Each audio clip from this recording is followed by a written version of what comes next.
Hello, everybody. Bienvenuto. Welcome.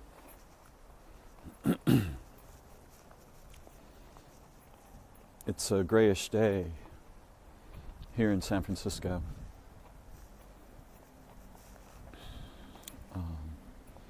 What is it, November 16th or 15th?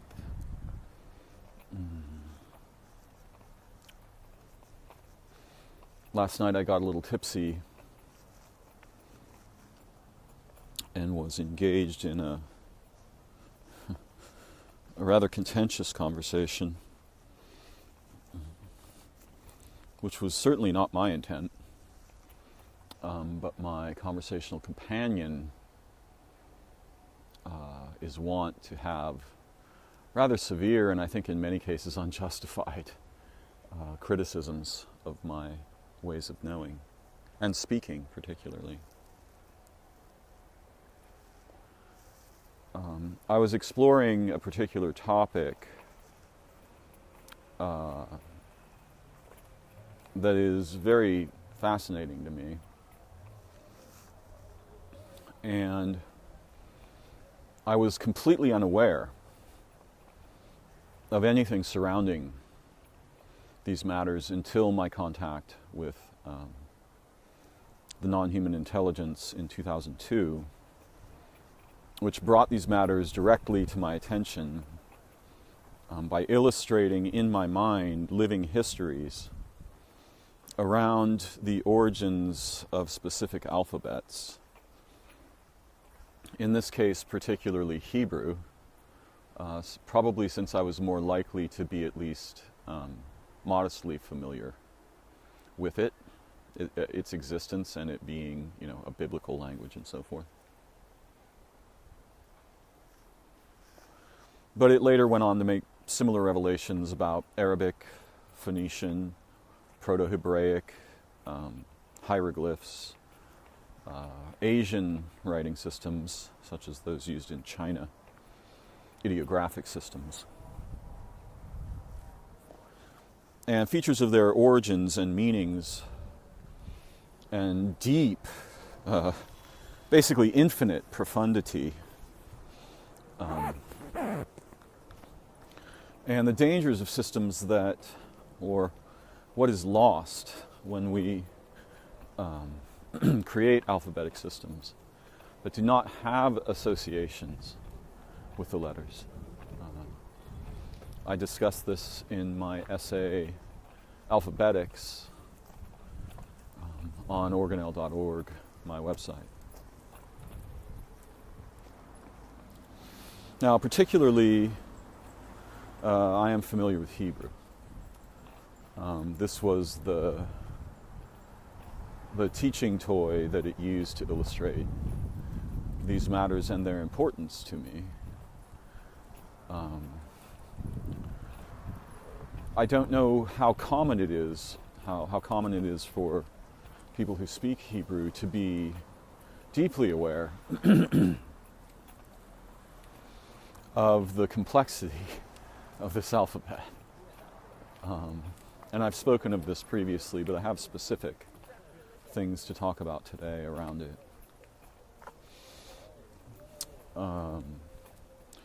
So each of the Hebrew letters has at least 3 numbers associated with it, and it has a spelling, and Hebrew is a triconsonantal root language like Arabic.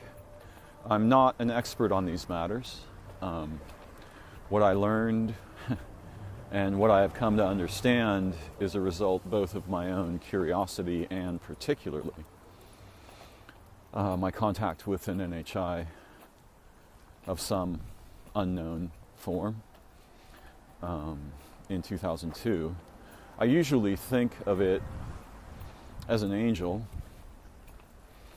but I truly do not know, nor was it ever clear about its nature or origin. But this is a complex matter because this intelligence, much like the dreaming mind, deeply resists the incredibly dangerous habit of explicit declarations of identity, origin, character, function, history. Some would find this suspicious. They're welcome to find it however they find it. I find it profoundly redolent with the fragrance of insight, which is fundamentally different from what we usually think of as knowledge, what we are inclined to think of as knowledge, because knowledge is finished, right? Knowledge is essentially held to be pseudo-complete in consciousness, right? That is a car and it is nothing else, is a common, supposition that is often advanced as fact. In any case, the Hebrew letters also have associations with specific features of experience, so that without giving the full list, I probably cannot remember the full list. Aleph is associated with an ox, Beit with a house, Dalet with a door, Hey with a window, if I've got that right, Vav with a nail, Zion is perhaps a fish hook. It goes on, or something, like a fastener or a catching thing. And to not have such associations, in my view, in my perspective, is sad and tragic for many reasons, similar to the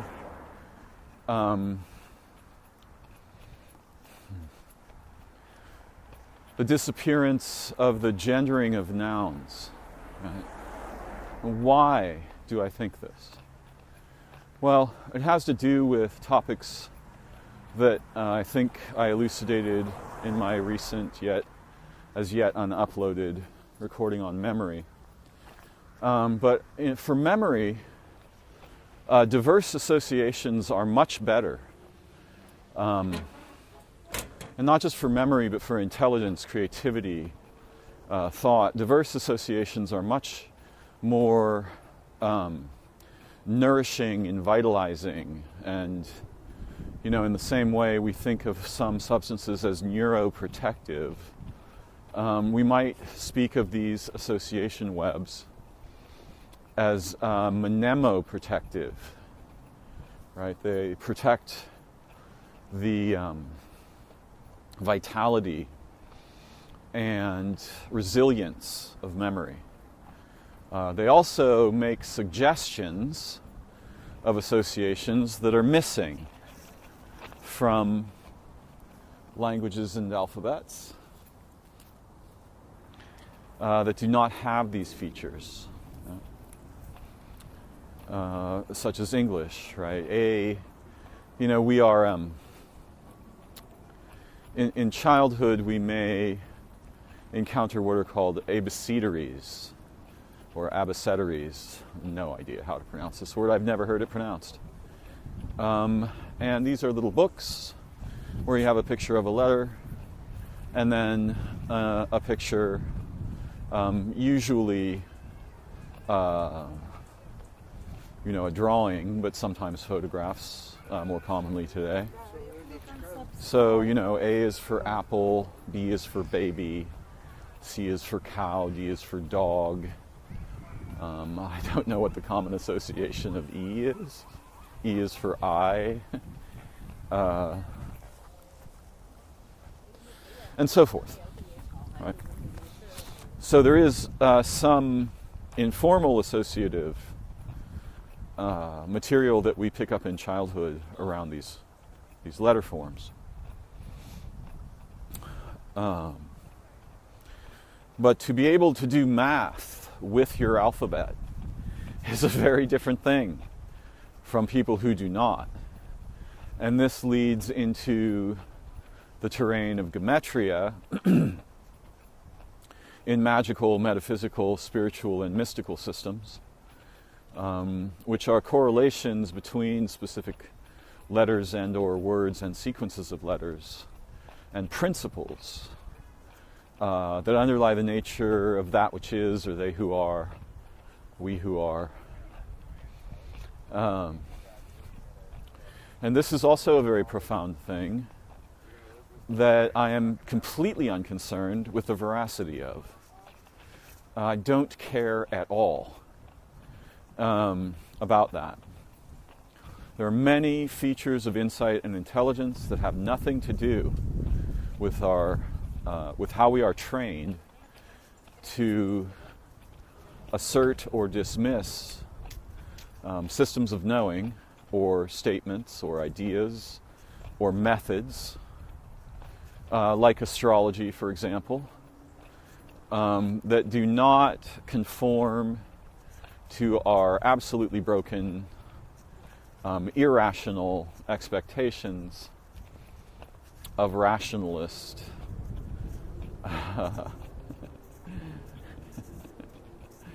desire, right?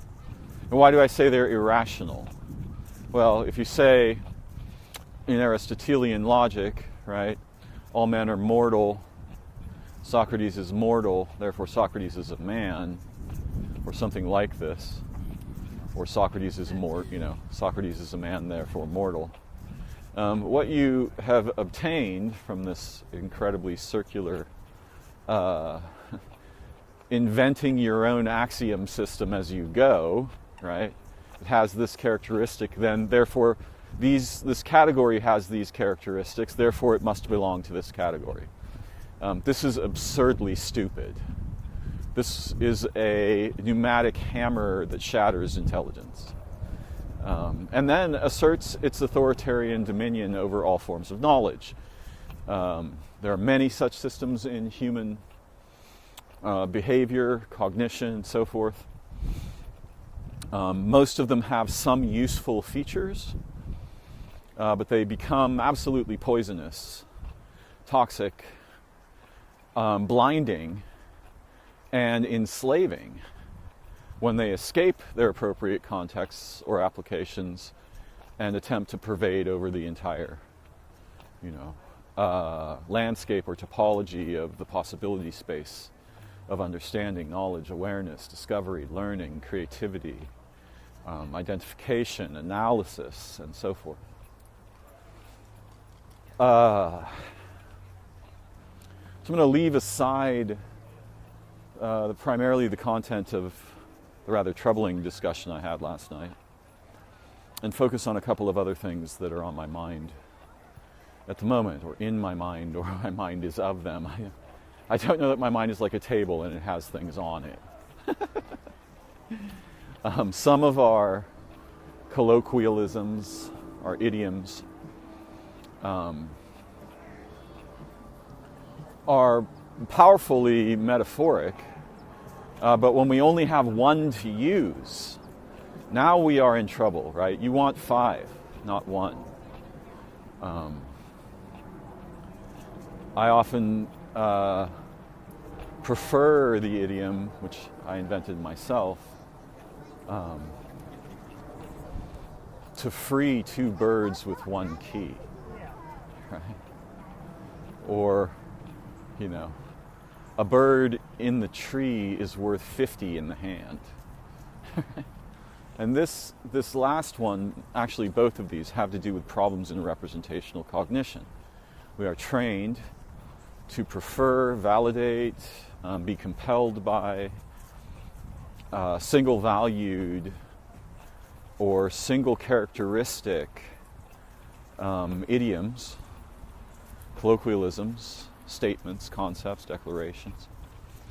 And because they are poetic or metaphoric, and most of our experience of English is not like the old languages that were rife with this, these things stand out. Right? They're much more compelling. And the reason they are more compelling is that they have these unusual for declarative language associations. And this is mnemoprotective, mnemoprotective. I think I just coined that term. I've never heard it before. I took the root of mnemosine, who I'm quite sure is Captain Nemo's in 20,000 Leagues Under the Sea, Captain Nemo's namesake, because the sea is like the living memory of the world.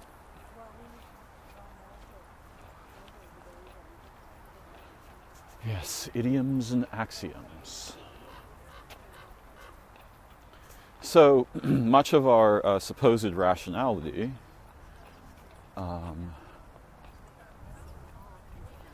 is not rational at all, and is actually part of a tradition of the colonization, not a tradition, a history of the colonization of the network of human minds over time and individual minds by highly structured processes that I call thrisps, THRISPS.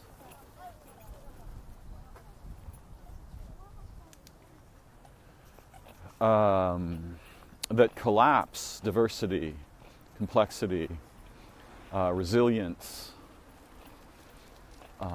and insight into essentially the fossilized remains, the skeletal remains of what might have become brilliant human societies and minds and civilizations.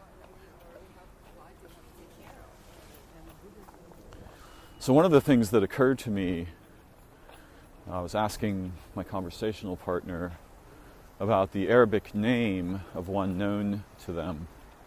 And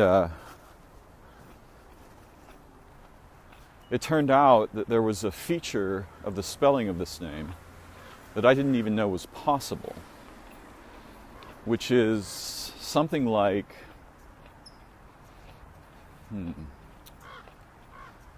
the indication of a vowel, but without specifying which vowel it might be, and instead specifying a quality that the vowel has.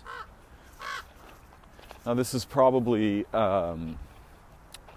incomplete or rather clumsy, because my companion did not deeply understand the matter at hand, nor do I. But that,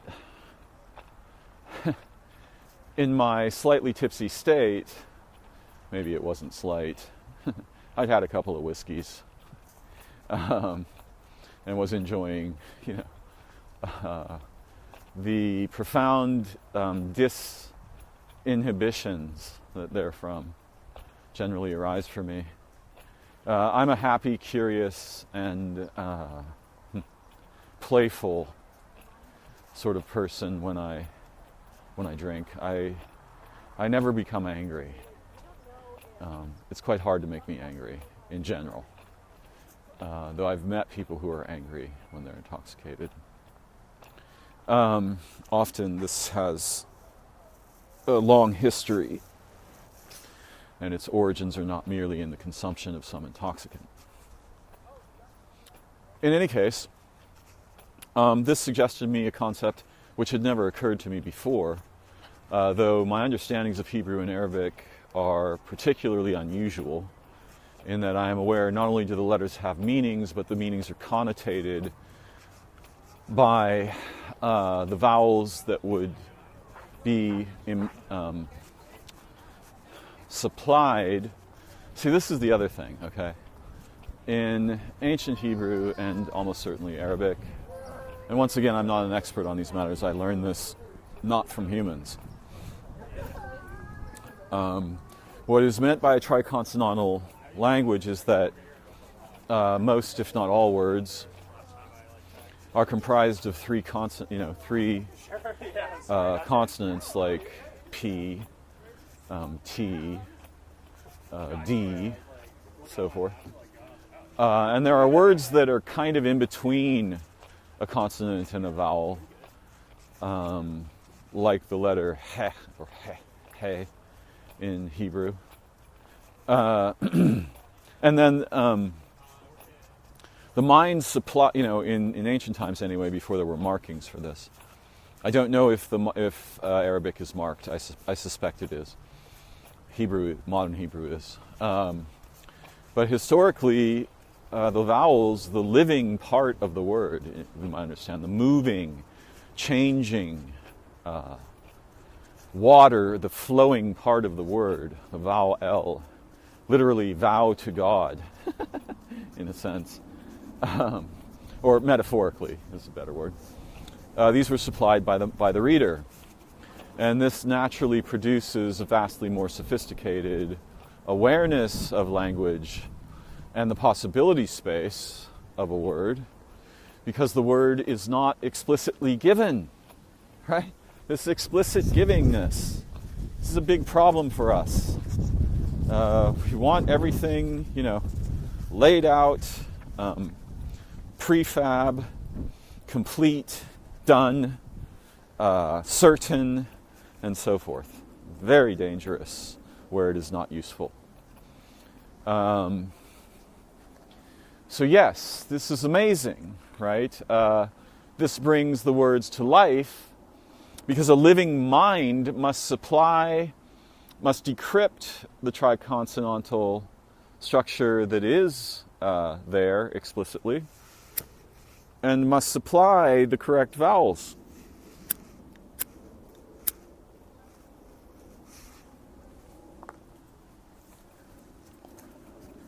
I find this profoundly important. My partner last night thought, doesn't really matter. No big deal.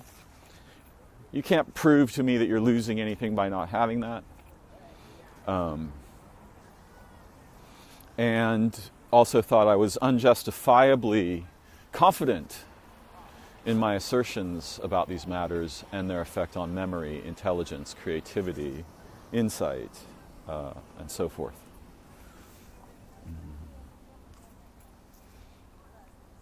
Now, if I were highly motivated to convince, which I rarely am, thankfully, although I may speak in a fashion that implies something else, I'm certain I could have tabled arguments that would be relatively unstoppable. And I have learned over time, particularly in debating with people who are skeptics, or, reductive materialists, or eliminative materialists, or physicalists, and so forth. I have learned to forge arguments that are very compelling and difficult to oppose. However, in this case, my companion is even more skillful at this, and often easily can find an unseen principle or root that causes or that reveals that my assertions are self-violating. This is not particularly difficult in any situation where anything resembling an explicit statement is made, because the making of explicit statements is itself very commonly, ironically, undermines its own core position. So an example of this from the same companion involves a memory from their childhood in which they refused to vocalize the Pledge of Allegiance or stand for it. And the teacher, who was a veteran, told them to go outside, wait outside, and then came out later. And my companion said, "You may think that I must honor the principles you fought to defend, but one of those principles is my freedom to not be compelled to actions I don't agree with." Right? So this is very, right, the Pledge of Allegiance is sort of about honoring those, our system and the freedoms it orbits very improperly these days. But you can see here this this game, right? This feature. Also, if I make a statement telling you like something not to do, right? Like generalizations are untrustworthy. Yeah? Those of you who are paying attention may immediately see the structural problem with such a statement, which is a statement I have made, and in fact I may remark upon today. Generalizations are untrustworthy is a generalization. It generalizes about generalizations and assigns a specific equivalence system, right? That says, you know, over the entire topology of generalizations, don't trust them. Now, this is, of course, false. I think a better statement is something like, we should be suspicious of equating generalizations with knowledge about what is being generalized. Again, appropriate contingent contexts accepted.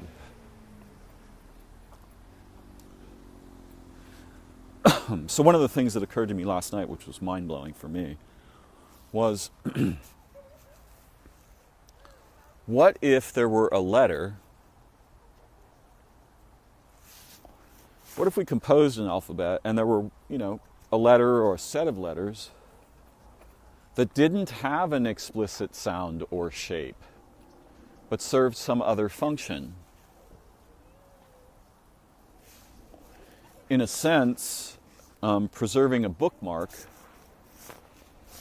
or implying that we should bring to awareness both the incompleteness and the often false authoritative perspective of explicit structures in the mind.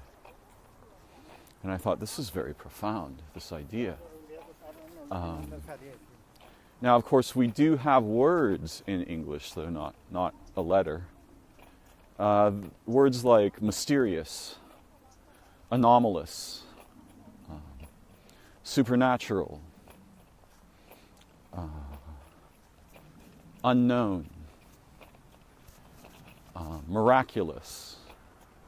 Now we have these sort of placeholders. Excuse me. Sorry, just clear my throat there. Thank you for bearing with me. I've got a bit of a frog, a bit of an amphibian in my throat. I do. It's rooting around and down there, swimming about, gargling my speech. So,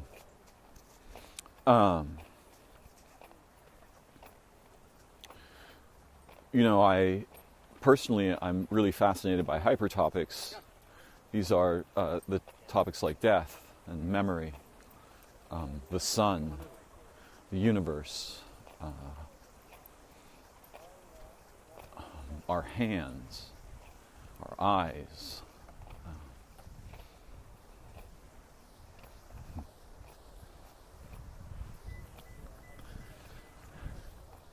Or the dog that I am watching gnawing on a gift, almost certainly from the butcher's shop, of a fresh, almost certainly bovine or porcine bone. My mind gnaws on hypertopics, like the dog,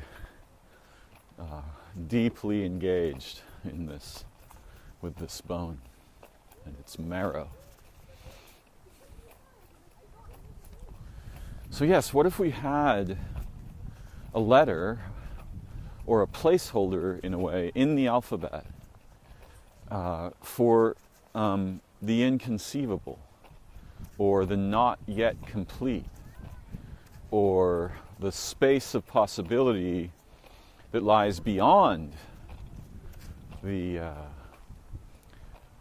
declarative structures of words and concepts and alphabets. And I found this very surprising. It never occurred to me that such a thing could even be. This is really what insight is like for me. And learning is like this. Often in the throes of certain kinds of ecstasies or astonishments, humans will emit face noises such as ah, or oh, or oh my, G word.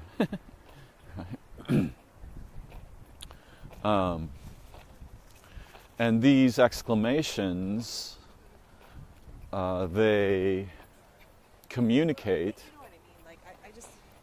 that the person is presently outside their expectation space. They're experiencing something that violates their expectations, or necessarily calls them deeply into question.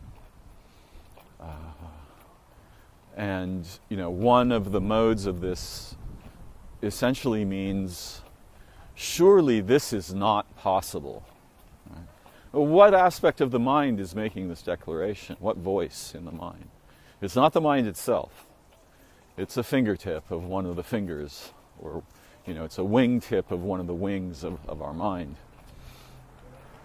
And what is being called into question or violated or overturned is a certain kind of authoritative ontology or overview that is upset that its grasp on the possibility space has been slipped. Now, I like this kind of slippage. I seek it all the time. This is one of my very favorite things.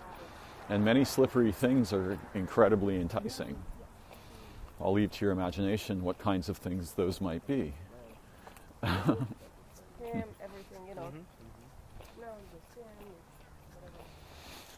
So, yes, what if we... So I like to keep a couple of placeholders, a few, 2 or 3, in my cognition and reflection and analysis that lead out system. And if we just had this feature, right, it's like the relationship, if we think of the hand as a distinguishable or even a separate object, which of course it isn't, the biological feature at that register of the body that resembles what I'm speaking of is the wrist, right? It leads up system. Sometimes this is referred to with a colloquialism in English, the helicopter view, right? Like seen from above, the landscape or the topology.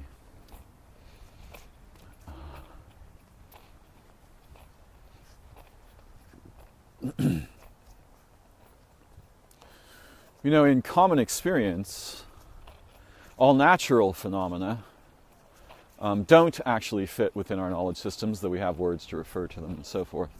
Since the humans don't know the first thing, literally, about nature, generally speaking, there are unique individuals who have uncommon insight or ways of approaching they who are and that which is. But generally, humans don't know the first thing about anything.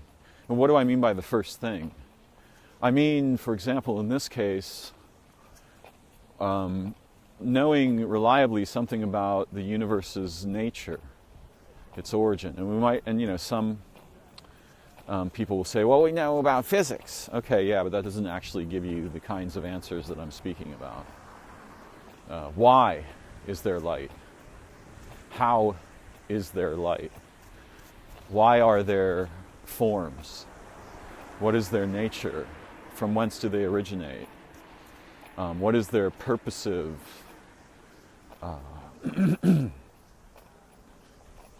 essence? Yeah. We don't know anything about essences. Again, contingent exceptions noted. And religion is sort of, quote unquote, supposed to provide these kinds of overarching, authoritative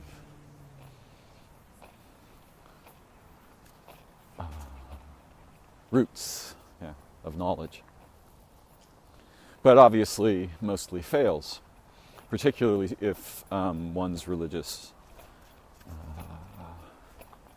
history is relatively superficial or mostly ideological.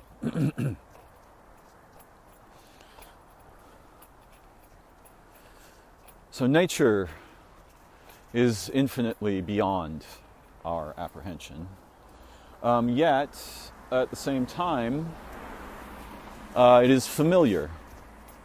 Our ontologies are not violated much by its omnipresence, and rather they are far more deleteriously deprived by machines and our projection from artificial objects onto phenomena and experience and reflection and learning and so forth. But the other feature of that which is, they who are, that deeply violates nearly everyone's ontology, and certainly should they encounter it directly, they're very unlikely to remain, it's the right word, stable in their certainties, is the topic of UFOs, UAP, the paranormal, anomalous phenomena. And I have a recording that I don't really recall the content of. I think it's called Anomaly and Aperture. That orbits the incredible importance of paying very careful attention to anomalies. Because in the graveyards of finished knowledge, the key to that cage is almost always an anomaly, right? It's something that violates the structures that have been imposed and practiced and imprinted and authorized, right? That all of us, every single one of us,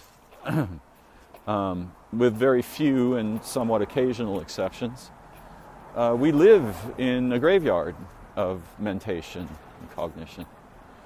If you're not experiencing awe and wonder every time you see the dragonfly I see right now, one of my very favorite creatures.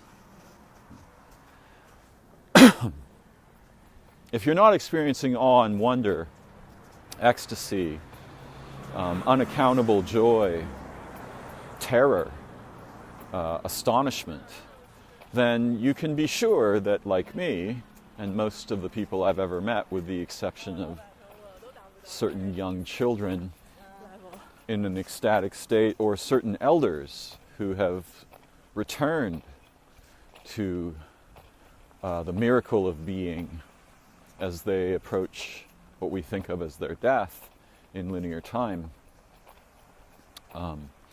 Very few people that I meet are available to wonder, although most of them have a door or two left. A young woman I once knew would become very excited and joyful when she saw someone walking a dog and would like to pet it, and I could see this radical transformation in her around the presence of the canine, which is certainly a worthy catalyst for wonder. I find the same catalyst in every aspect of nature, but even for me, most of the time I am dead to it. I am a grown-up. G-R-O-A-N. Right? I'm a grown-up. So a lot of this was impeded and inhibited, and what it was primarily impeded and inhibited by is a specific species of familiarity that determines the aperture of attention that I'm likely to direct at at some feature of my experience. For example, the grass here with me now.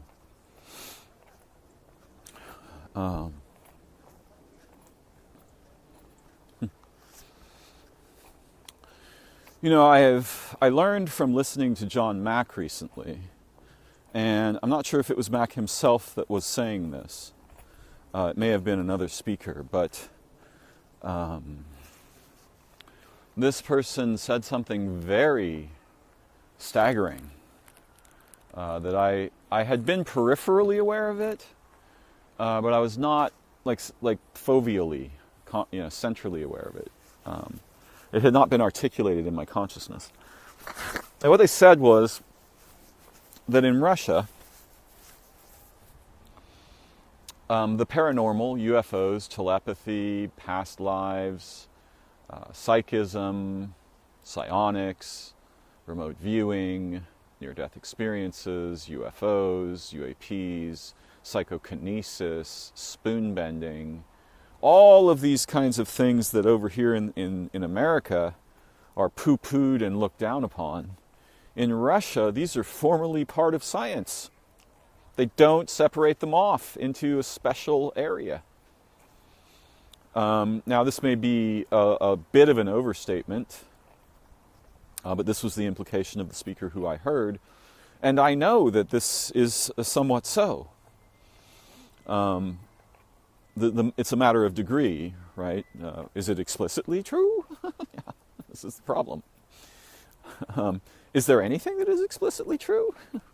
Well, it is explicitly true that explicit statements fail to capture the phenomena completely. That's explicitly true. But then that's an explicit statement, so you see the problem with irony.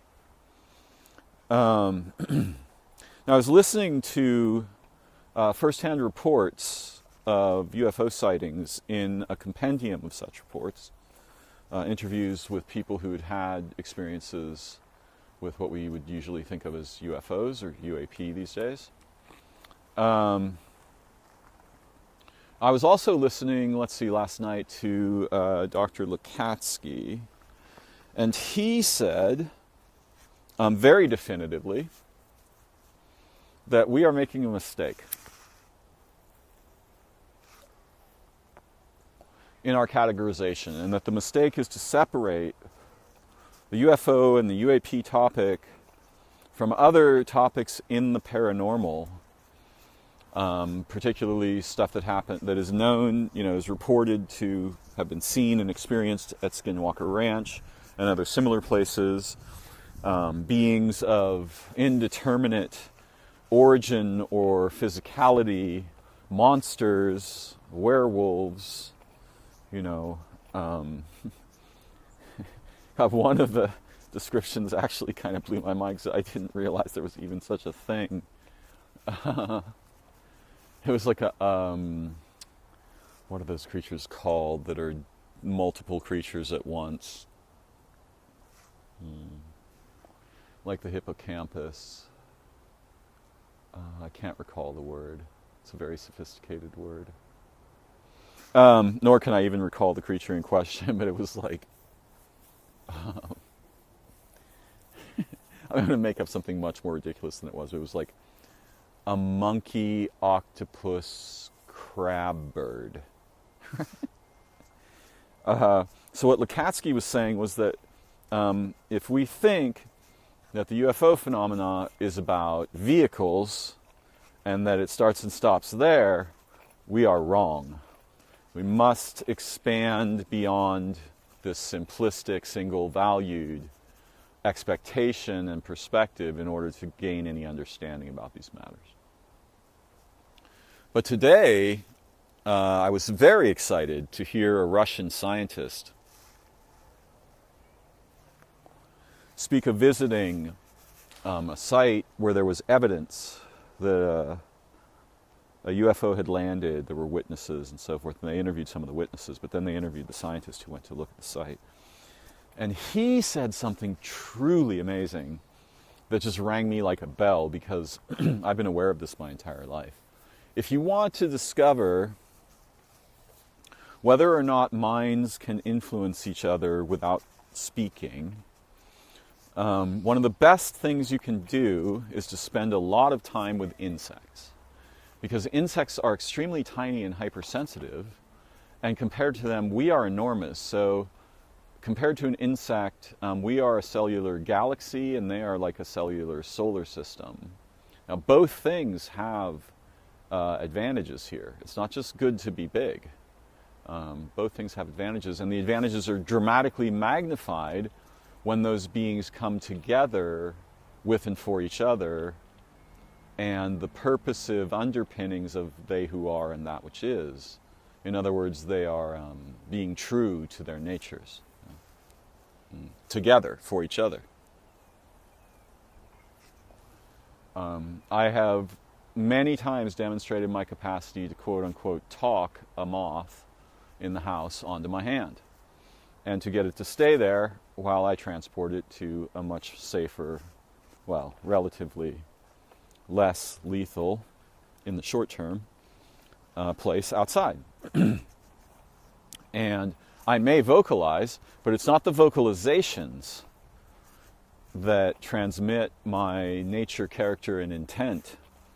It's something else. It's something, even the concept of telepathy is backwards. All minds are one first. If you invert that, it will radically alter your capacity to experience these phenomena. And also what we often refer to as synchronicities and so forth. It's so ironic. I'm aware of all of these things, yet often when anomalies occur, I'm so much in my regular mind that I mistranslate, I miss the mark, I sin.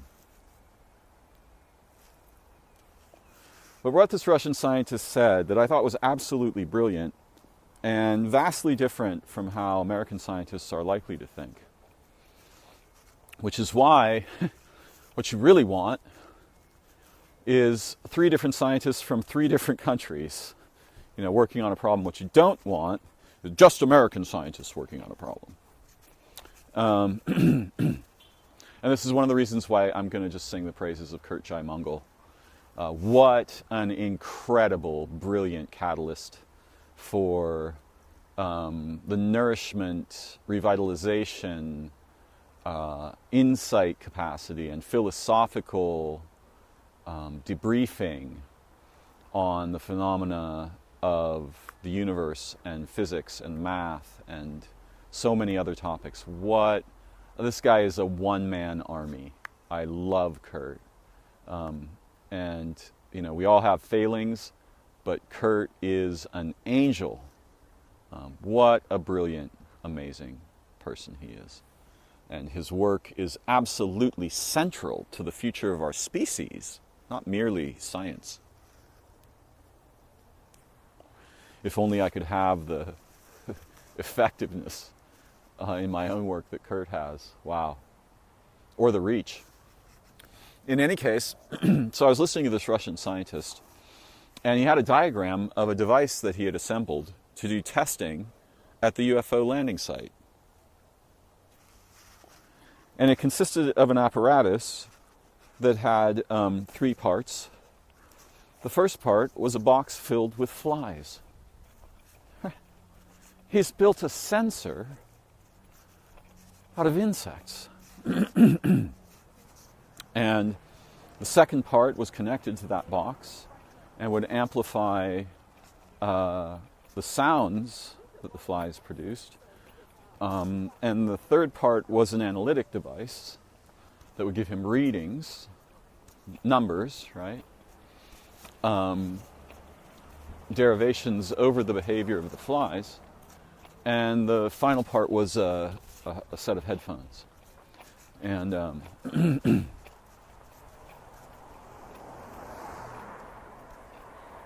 he said, and this is the kind of thing, I can't imagine any ordinary Western scientist proposing.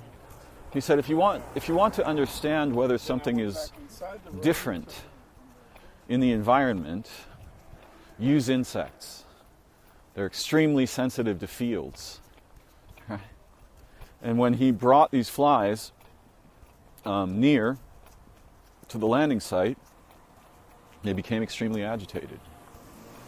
And when he removed them, took them to a greater distance away, they calmed down again. Okay?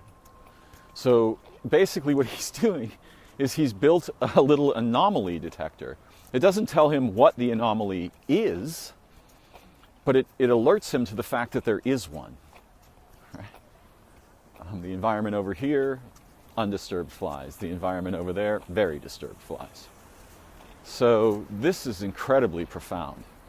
And this is the nature of nature. All of nature knows the secret.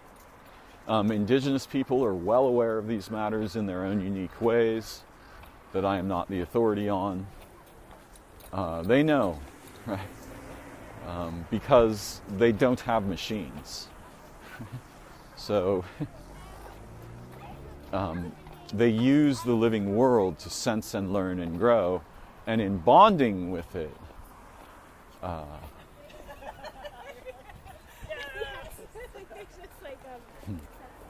I love living in San Francisco. The diversity here is so nourishing.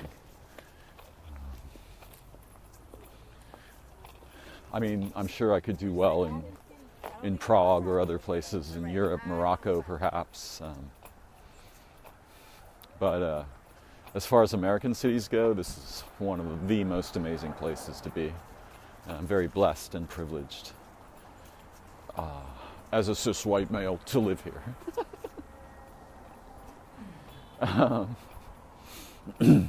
So yeah, this blew my mind. I was like, yes! There's a scientist who understands what I have known since childhood. These little creatures are incredibly sensitive, and in joining with them, your sensitivity is transformed.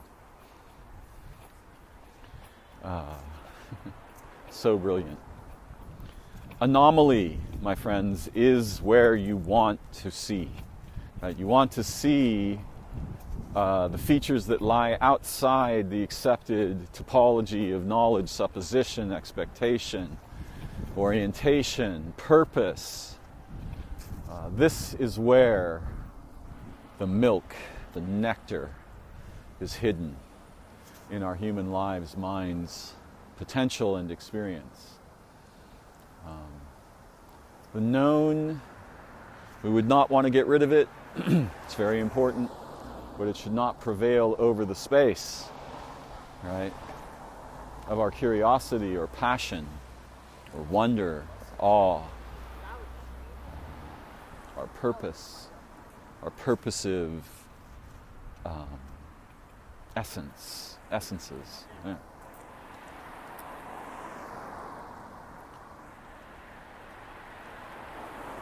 I'm having to be at the mercy of the traffic for a moment, so bear with me, if you will.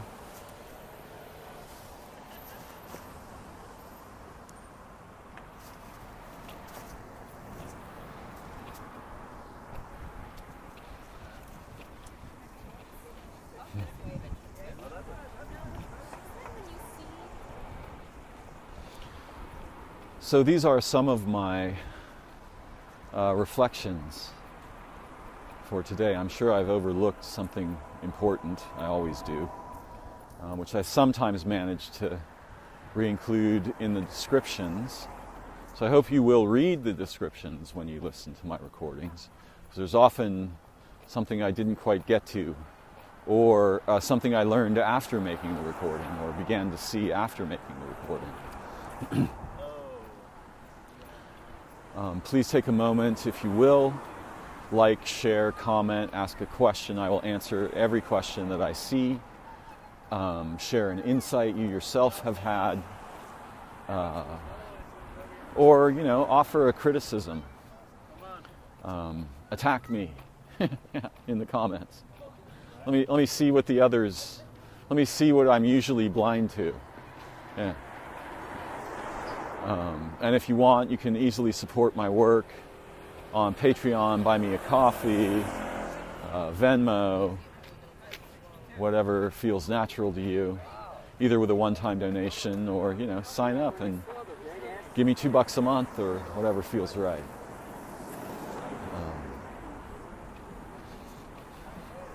Or, demand that I pay you, right?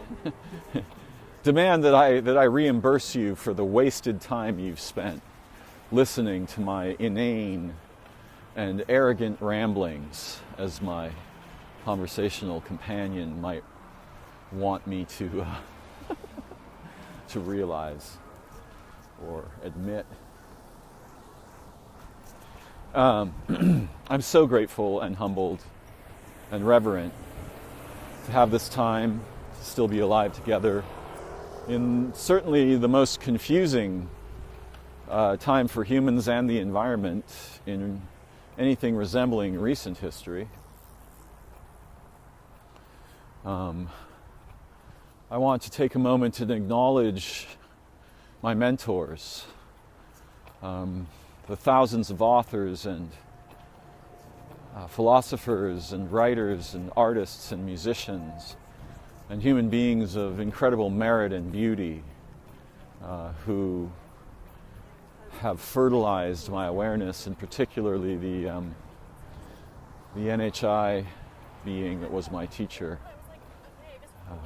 for 9 months in 2002, and the different but similar experience that happened again in 2009 for 3 or 4 months, because I decided it was important not to go with that one.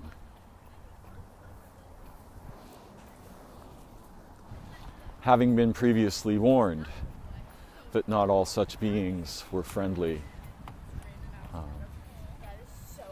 or trustworthy. For this reason, some have suggested, and it's certainly a reasonable possibility, although what do human words really mean, that the being that was teaching me might have been a jinn, right, from the Islamic tradition, rather than an angel. Possible. I have no way to know what or who it is. What I know, the same way I know the flavor of food, is the character of the experience and the profound love and awe and mutual concern that was therein evident to me.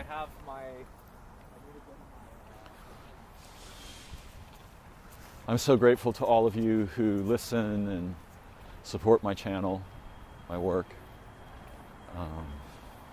Thank you. It means a lot. But I'll continue to produce it even if there are no viewers. It is my nature, like a fish swims or a bird flies, to be this way. Thank you for joining me. I wish you beauty and insight, revelation, transformation, health, amazing dreams, brilliant memory, and the fulfillment of the promise of your human incarnation this time around. I look forward to learning together again very soon. Bye-bye for now.